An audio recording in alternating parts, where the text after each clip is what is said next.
This chart came out about 2 weeks ago, and The Economist ranks the Philippines number 6 out of 66. So we are in the top 10% in the world in economic resiliency. So we are also the best in Southeast Asia in terms of financial strength. The assessment shows that the country continues to enjoy the confidence of the international community, which go a long way in boosting our recovery efforts. The President's conservative economic policies and pursuit of economic reform, such as tax reform, have kept the country's financial position strong because we have strengthened our revenue flows from trade. Followed by the sin tax adjustments, we have been able to slowly bring down our debt to 39.6% of GDP. This used to be 70%, so we are less than 40% already. This approach of saving for rainy day has given us ample fiscal space to borrow money for programs to defeat the COVID-19 and revive the economy. We achieved the credit rating of BBB+, the highest in our country's history, which signals that the world thinks that we are a very worthy borrower. The credibility allows us to borrow more cheaply and from a broader range of sources. Rice tariffication has also continued to keep inflation low and stable. Inflation in April further eased to 2.2%, well within the low end of our target of 2 to 4%. We have to do many things in order to revive the economy, and I would like to propose the following priorities. Number one, after we are confident that we are in control of the death rate and infection, we should restart and accelerate the Build program subject to compliance of minimum health standards. The infrastructure remains to be the best driver of economic growth because it has the best multiplier effects in terms of employment and shared prosperity. We should also hire contact tracers in mass to boost our efforts to stop transmission and defeat COVID-19 while providing jobs. You know, we lost about 1.2, 1.5 million jobs. They're temporarily lost, but, you know, if we hire these guys to do contact tracing, which we are having a very hard time, right, doing the contact tracing, I think we can provide good jobs to people because sometimes it takes one contact tracer one whole day to do contact tracing for one case. So we need to hire enough contact tracers to match the numbers we expect that will come with more testing. To attract investors who want to relocate from other countries and in search of resilient, high-growth potential economies like the Philippines, this will involve the urgent passage of CITIRA or Package 2 of the Comprehensive Tax Reform Program, which we now propose to include flexible tax and non-tax incentives so we can target specific companies that we want to invest here. The bill has been with the Senate for a few months. We would like to ask for your support so that Congress can pass this before June 3. Number 4, we have to stimulate the consumer demand. We must promote manufacturing of products that have strong and inelastic demand, such as those as food production. Inelastic demand means that you will buy it regardless of what your income is or what the price of the good is. And that is food, number 1. You have to eat food. So we must push food production and food logistics. We must be able to get the food here cheap. We must be able to store the food so that the fresh food so it will last. We would also like to support the whole value chain for the food products, including food markets for efficient distribution, similar to fruit and vegetable markets established many years ago in Japan. The Duterte administration's economic team and our legislators are finalizing an economic recovery program that will help us combat the pandemic and provide industries, especially micro, small, and medium enterprises, the assistance they need to get back on their feet and our fellow Filipinos back to work. So, Mr. President, our real problem is that the people are not buying things. So we must, because their incomes have gone down, so we must provide them the means of buying things. Because if they don't buy things, it's useless to help the companies. So we have to stimulate demand, and that's to build, and push food production. Thank you, Sunny. Now, I'd like to hear from the DOH. You have something to say here? Sir? Yes, sir, but I understand that the presentation of Secretary Galvez, the chief implementer, on the proposed general concept on for ECQ transition, and then my presentation comes next. General Galvez then. Sir, Mr. President, allow me to present our proposed general concept for the enhanced community quarantine transition. Next slide, please. The purpose of this presentation is to seek approval on the general operational concept for ECQ transition. In the absence of a vaccine, all what we can do is prevent and contain it and mitigate its impact. The government, however, cannot endure the ECQ for extended period of time as its resources are very limited. Hence, it has to balance between health and economy. As a backgrounder, some precautionary measures have been given by the World Health Organization with the recommendation on easing of quarantine restriction. According to WHO, any plans to ease quarantine restriction should be carried out gradually and in a phased manner, parang yung Mr. President na hinay-hinay lang po, to prevent resurgence of infection, and that a strong and resilient health system should be in place, like testing and tracing. Otherwise, this will likely prelude to resurgence of the disease. Also considered in the proposal is the World Health Organization interim protocol on rapid operations to contain the initial emergence of pandemic influenza, specifically the zoning concept that can be effectively applied at the LGU barangay level. As shown also is our updated National Action Plan operational framework to prevent and contain the COVID-19 virus. Our plan is COVID carrier-centric, meaning to contain the virus, we have to focus our intervention on the carriers. Our revised operational framework added the prevention prior to the detection phase and the adoption of the end-to-end T3 management system for COVID-19 carriers, which mean test, trace, and treat.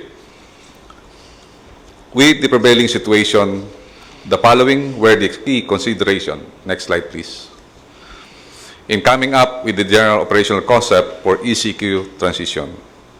Number one, how the concept can work within the bounds of the current IATF guidelines. Number two, how can we implement the DOH strategy that is national government enabled, local government led, and people-centered COVID-19 response. Number three, how can we protect the economic corridors and zones?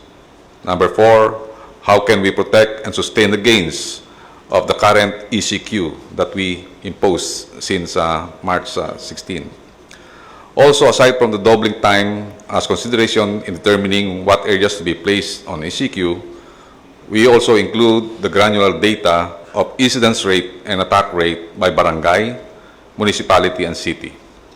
We have also considered how can the government better address the influx of the returning overseas Filipinos and the transport of locally stranded individuals. For the information of the President, sir, we have more or less more than 20,000 OFWs stranded in Metro Manila. And they are also continuously coming for this month, more or less 42,000.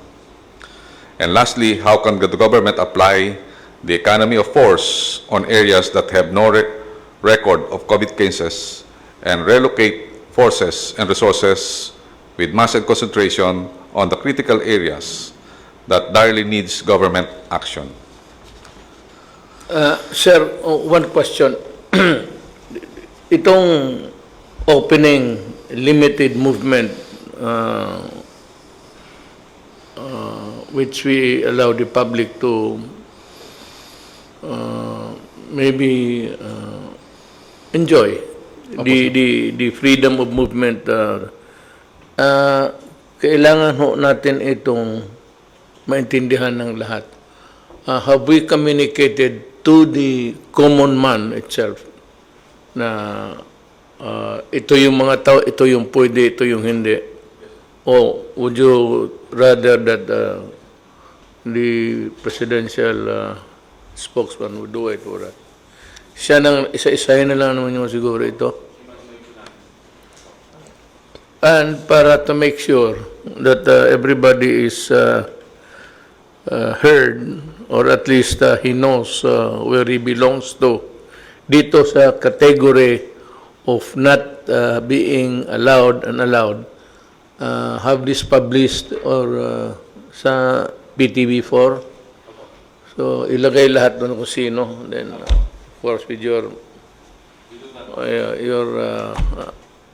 verbal narration, okay na. Mr. President, kompleto po ang DOH ng lahat po ng communications materials, lahat po ng mga advisories, and the chairman of the National Task Force Task Group on Strategic Communications is none other than your spokesperson, si Secretary Harry Roque. So, we will make sure that all of these materials are submitted to him for cascading to the general public. Yes, Mr. it's very important that the common tao demand himself, who is concerned with about his livelihood, must understand that he is at present not allowed. At yung iba allowed. So it must appear to him very clear that ito sila. He belongs to this category and why he is allowed to work.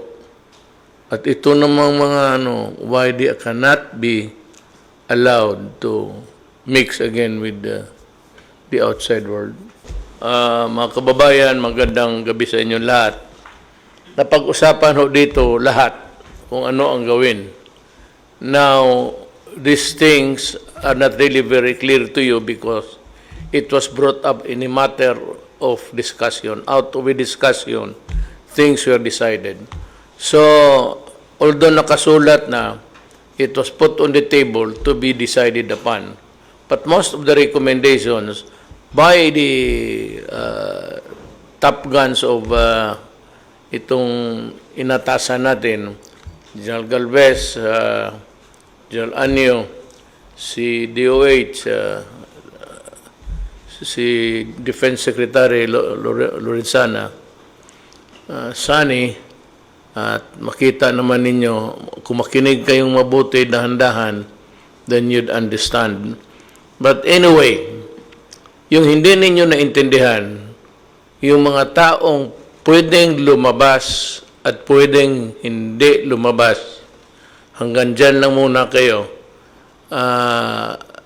Were enumerated in our papers, which we cannot distribute to all of you, so that it behooves upon the Secretary of Justice, Secretary of the spokesman, Secretary Roque, to make it clear for you.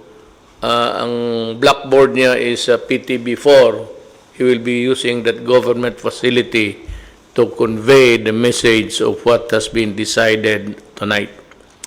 Now, I hope that you are all safe at wala namang pinsala sa buhay ninyo.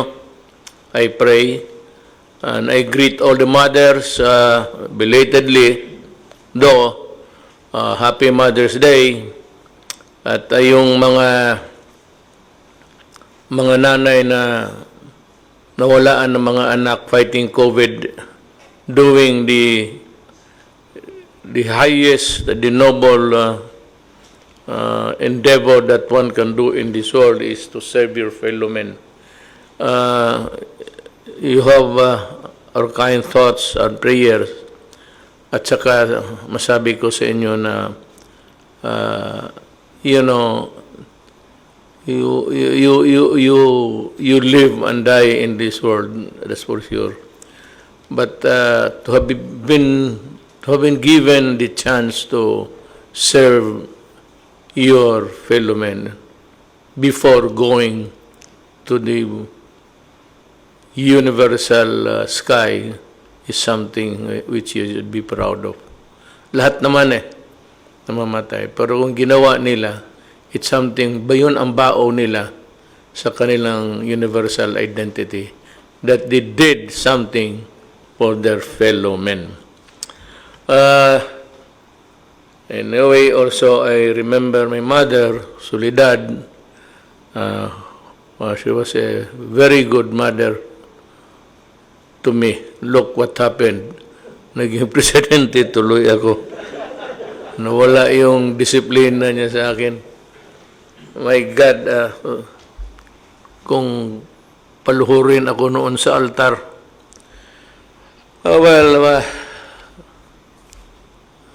I want ko. She must be smiling or she must be in state of wonderment now, looking at the face of my father. Anong nagawa natin sa anak natin, itong gagong itong Rodrigo? Bakit? Well, anyway, God has maybe chosen me to work for the national government to help my fellow men. And that is why we are here. Ito lahat amin, trabaho ito para sa kapwa-tao namin. I assure you, there is no corruption allowed.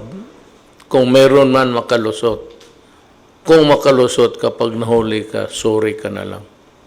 Ganon talaga dito. And I have fired several undersecretaries, assistant secretaries, because we value the privilege of working for our country and serving the people. It's an extreme rare privilege to be in government.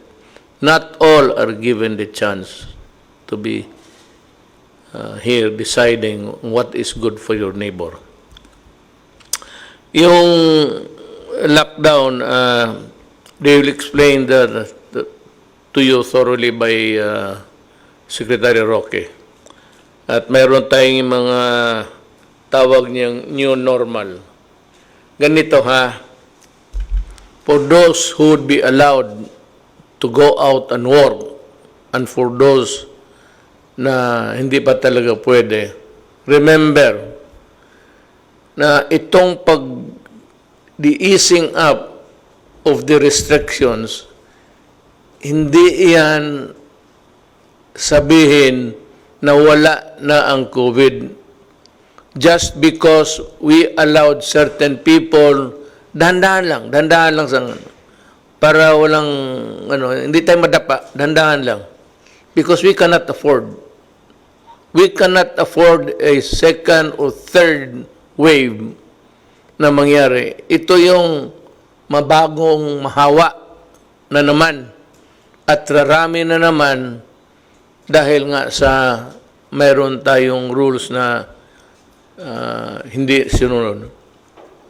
So, kindly, one is that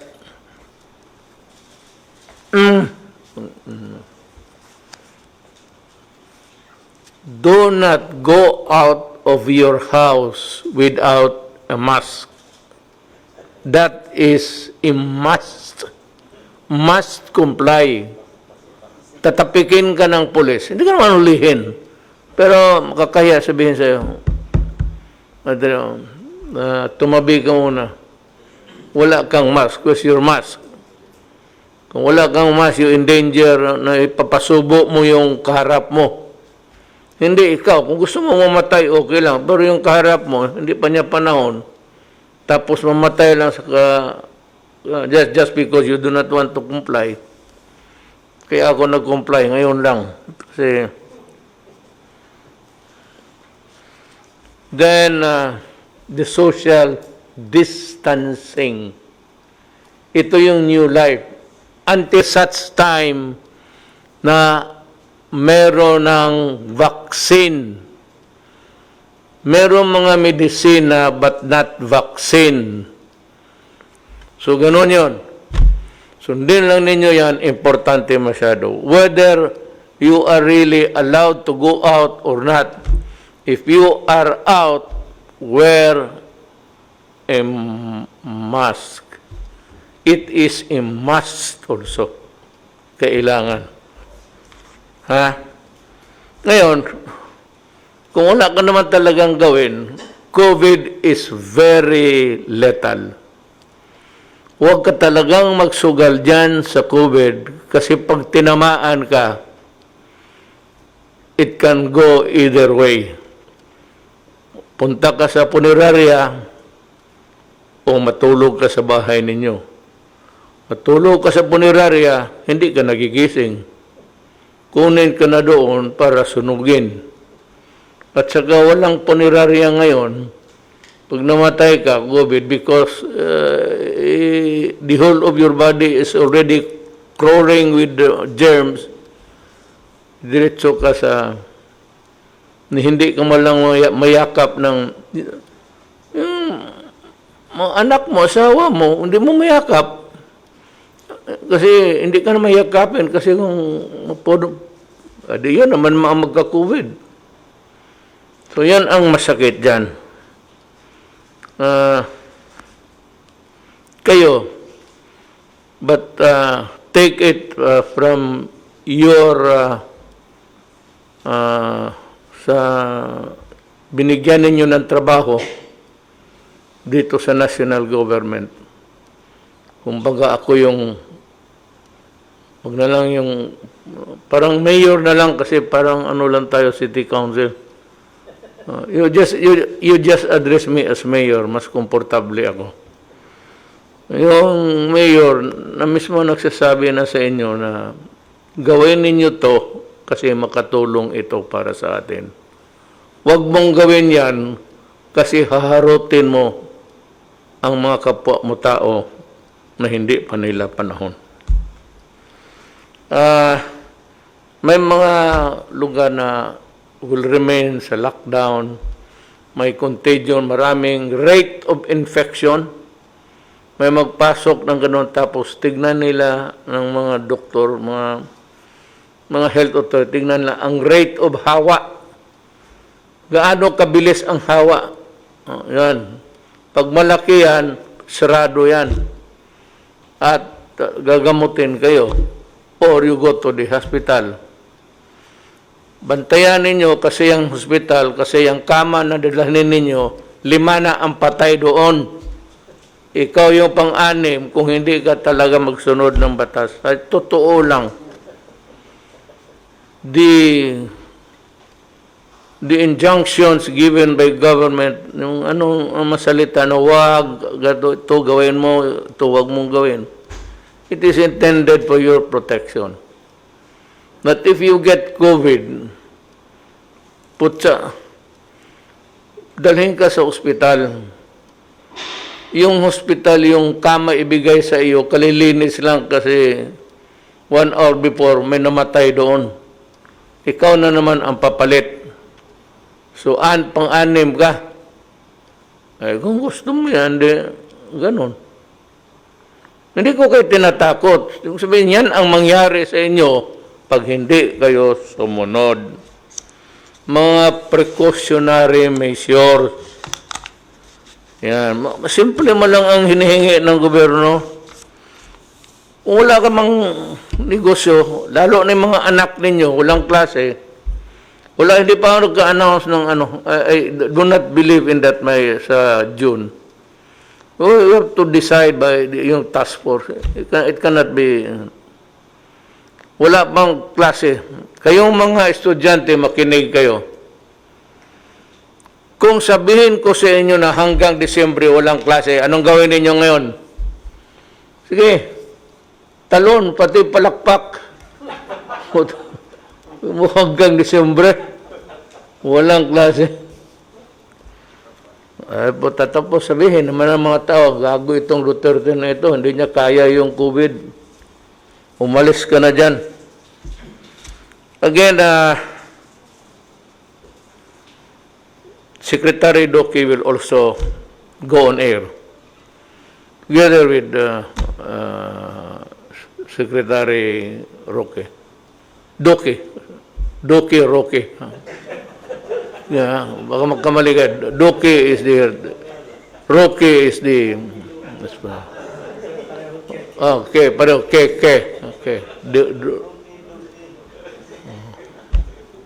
Kasi kung alam mo bakit ganoon sila? Kasi lahat ng mga tanong mga mga bright yan. Yan talaga ang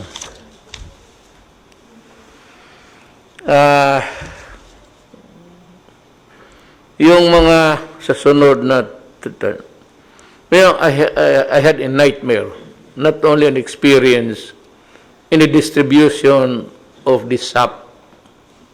Sabi ko na nga noon, nakinig naman kayo sa akin, takot ako na baka makurakot ito. Takot ako na makatingan ito. Kasi ayoko na naman basta ganon. Sabi ko, baka. Nangyari nga. Kita mo? Di ba sinabi ko sa inyo? Ngayon, para talaga walang, I will ask General Bautista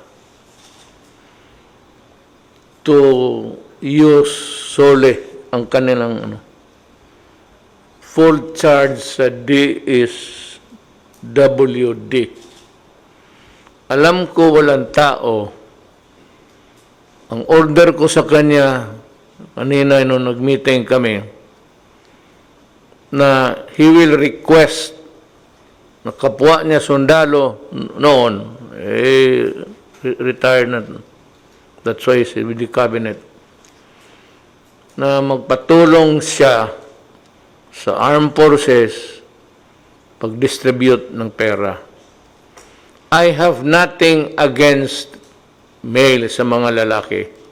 Wala akong ang sinasabi ko lang mas matyaga itong mga babae, lalo na kung isipin nila na ito kailangan ng mga pamilya, mga bata para pagkain. The empathy, yung ng puso ng babae ang gusto ko. Kaya sa mga babae na membro, maybe you will be commissioned to do that. But I have also issued a caveat, a warning, na ayaw ko na ngayon na mamamatay pa na sundalo, babae o lalaki, na inambos ng mga NPA at kinuha yung pera o yung mga supply na pagkain, bigas, sardinas, kung ano pa, at yung baril. Kasi yung baril, mainit talaga yan sa either yung nakatago sa baywang mo o ang NPA, wala yung armas yung mga yan. Nagkaroon lang ng armas yan, kapatay ng mga sundalo, kaya ganoon yung karami ang nakuha nila. Anyway, sabi ko, beginning, maybe, this coming days, you will see a more fighting spirit coming from the... Ako ang sabi ko talaga, magsabi ako ng totoo ha. Ang gusto ko, Kasi pinapatay ang sundalo ko, pati polis. Ang gusto ko, ang order ko, patayin ninyo. Patayin ninyo. Kasi kung hindi kayo patay, papatayin talaga kayo. Dahil magdala kayo ng armas, patay ka, sigurado. Kaya nakatalikod ka, nakaharap ka, nakaluhod ka. So, anong order mo? Anong order ko? Pinapatayin lang sundalo ko. Ilang beses na. May pinakawalaan ba sila? Patay. O di patayin mo. Basta yung ako, pag nakapatay kayo ng commander o nakapagturo kayo saan natutulog yung commander o makitulog yan sila o nakitulog. Sabihin lang ninyo sa akin at 2 million ang basta yung top commander. 1 million yung mga ganun. I think 2 million. Yeah. Was it 2 million? Yes, sir. Kung sino yung makaturo tapos doon sa army o police. So, pag ikaw ang nagturo, natuhuli yung commander na mabigat, may hati ka dyan sa pera. Pero alisin kita sa lugar mo. Kung taga-Abra ka, ihatid kita sa Mindanao, doon sa mga Ilocano. Bigyan kita lupa, doon ka na lang kasi kung hindi, papatayan ka talaga eh. Kung Ilonggo ka, tega pa uli ka sa Iloilo o Bacolod. So, way man na masakyan mo, way pa. Ulat lang. Pagka ganon, yung mga squealer, you will be given a new identity, kagaya ng Witness Protection Program. It need not be under the Witness Protection Program, but I order that you be treated as a witness, taken as a Witness Protection Program. Sali kayo, may bagong identity ka. Yun, at may kung sabihin mo doon sa mga pulis pati, o kasali man ako dito, sabi ni Mayor, ang akin dyan is 500, baong ko daw kasi i-relocate ko yung pamilya ko. I will give you lunch. Marami pang, itong mga putris na NPA na ito. Marami pang lupa. Hindi tayo magpatayan ng land reform. Sige ako land reform, bigayan ako ng lupa. Maraming lupa pa, hindi na kailangan pa tayo magpatayan dyan sa land reform na yan. O basta matinong usapan. Sekreto lang si kanino mo ipasa. Sa governor o sa mayor, pero wag mo sabihin. Sa military mo lang sabihin, kay baka yung gobernador na yan, NPA rin. Yan ang mahirap. O yung mayor na yan, ang simpatiya sa NPA. Marami yan eh. Huwag na lang tayo magbulahan. The reason why they thrive until now is because there are some local officials that are actively supporting the Communist Party of the Philippines. Yan ang totoo niyan. Sabihin mo lang na pag nalaman ko, di mga DILG yan, director, DILG yan, so kay General Anyo, o sa DSWD, kay General Bautista, o kay Secretary Roque, baski sino basta sa cabinet, o sino taga-gobyerno, sabihin mo lang. Kung malaki mo, sabihin mo, malaki ito, sir. O di, dalhin nyo sa akin. Kay Bong. Ito magprangka ako nung mayor ako. Kasi alam ito ng mga sundalo. Kaya yung mga sundalo noon nagdududa sa akin. nung mayor ako. Ano ba ang laro ni Duterte? Kasi minsan may mga nahuli na taga COMID, Mindanao Commission. Yun yun ang number one parang pinaka-head doon sa nagdadala ng gira doon. Nahuli yung isang matanda na ano, pero old-timer. Sabi nila, Mayor, kung maaari lang. Ako, may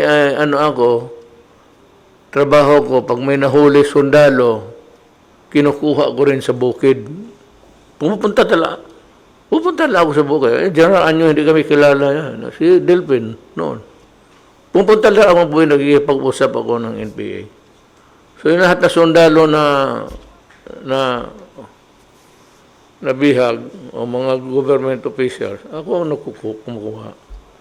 Tapos, balance ko kung ano ang importansya nito, sabi ng matanda na. Sabi ko kay Bongbong, kusapin mo, sabihin ko, arburin ko na lang yan. Sip-isip ko, matanda na eh. Kaya ilang taon na ito, 67, wala na. In-hotel na ito sa kanila. Pa-release mo. Pinarelease ko. Kaya ganun kami ang usapan namin mga NPA. Noon, kasi mayor lang ako. Pero ngayon na ako na yung kapatas, mahirap yan. Hindi na maganda tingnan. Kung gawain ko pa yan ngayon, ang magbaril sa akin si General Galvez, ng hero ng Marawi. Oo, alam ko man. Kaya tama-tama. Mayor, mapatawad ka nila kasi alam nila maglaro ka eh. Una-una, buto yan eh. Kaya ako tinatanong ang kaibigan ko militar eh. Buto yan sabi ko. Walang pakialam dyan sa hero. Ngayon, na ako, naging kapatas na ako ng ating mahirap na yan. Kaya ako medyo galit na talaga kasi pumunta na ako. Tapos, so yan ang, mayroon pa ka pero not for, may magandang mga kwento ako sa buhay pero hindi ko pwedeng sabihan sa inyo. Maya na pag-retire ako. Pero noon malapit na talaga ako patayan ng military. Akala nila yung magsabi na nagbigay daw ako ng armas. Hindi talaga ako wala.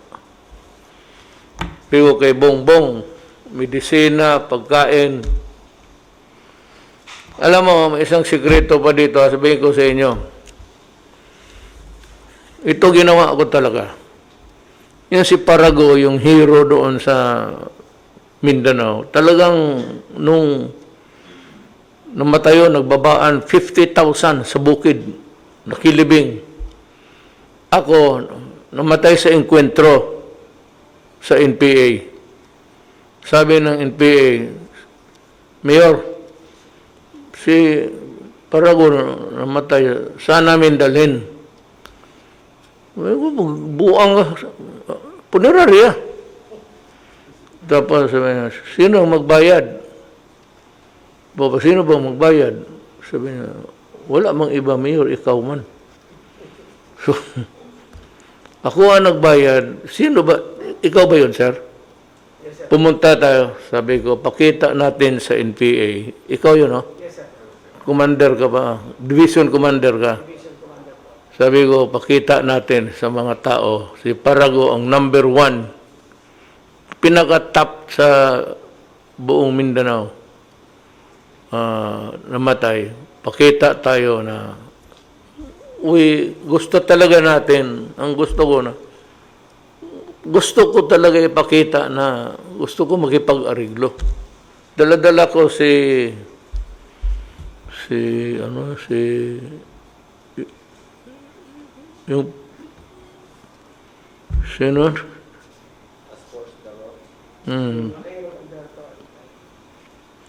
Si Maki. Alberto, pati si John, sabi ko, sumama kayo sa amin. Medyo na ano pa sila, ha? Pero hindi, arigluhin lang na dito, tugiran ito, magkaubusan tayo. Pampinuntahan sa Bunararia, ano kami sa byuda. Tapos nung nalibing, sama rin ako. Upo rin ako doon sa seremonya ng nakinig ng itong gobyerno ito, walang ba't, hindi nakita po tao, mayor, pagka walang hiya talaga mga gago. Pero ganun yung istorya ko. Marami yan, pero wag na yung iba kay may mga Amazona, hindi na masyado maganda ang kwento. Pero mga well, I respect their decision in life to die for their principle. Inyo yan. Kami dito, also, like you, we are at disposal of our destiny. Handa rin kami mamatay para sa bayan. Yan lang. Kayo, hindi man kayo kailangan mamatay. Sundin mo lang ang patakaran ng gobyerno at mabuhay kayo. Sabi ko nga, kung ayaw ninyong maniwala, ang inayang kama dyan sa ospital, nahigaan mo, 10 na ang COVID victims dyan na namatay. Pag namatay ka pa, punta ka ng punerarya, wala pang bakante na kwarto sa funeral parlor kasi maraming patay sa COVID. Yan ang tandaan ninyo. Maraming salamat po. Nagpapasalamat po ang ating Presidente at ang buong sambayan ng Pilipino sa mga sumusunod dahil sa kanilang mga tulong sa ating bayan sa panahon ng COVID-19. Ang gobyerno po ng Australia, ang gobyerno ng France, ang gobyerno ng Japan, ang gobyerno ng United Arab Emirates, ang European Union, ang UN Humanitarian Country Team, ang UNICEF Philippines, ang UN Human Settlements Program, Manila Economic and Cultural Office, Philippine National Red Cross, Philippine Stock Exchange, Philippine Airlines, Cebu Pacific, Air Asia, Manila Water, Permanent Mission of the People's Republic of China to ASEAN, 911 SNRT, Guangxi Zhuang Autonomous Region, Shanghai Municipal Government, Haikou Municipal Government, Guangzhou Municipal People's Government, Jiangsu Wangpo Renewable Resources Corporation, 51 Talk, TikTok Limited, Liwayway China Company Limited, Philcham Shanghai, PGI Biotechnology Company Limited, Yunzan Industrial Company Limited, IMEX Pan-Pacific Group, Filipino Community in Vietnam, Libyan Iron and Steel Company, Himlayang Filipino, Trip.com Group, Diageo Philippines, Cebuana Lulier Foundation Inc., Sandoz Philippines Novartis, Baxter Healthcare, Fujian Chinese Association, Chinese Communications Construction Company, the Philippine Military Academy Alumni Association Inc., government officials, PNP and AFP members who donated their salaries, and other private donors. Maraming salamat po sa ngalan ni Presidente Rodrigo Roa Duterte at ang buong sambayan ng Pilipino.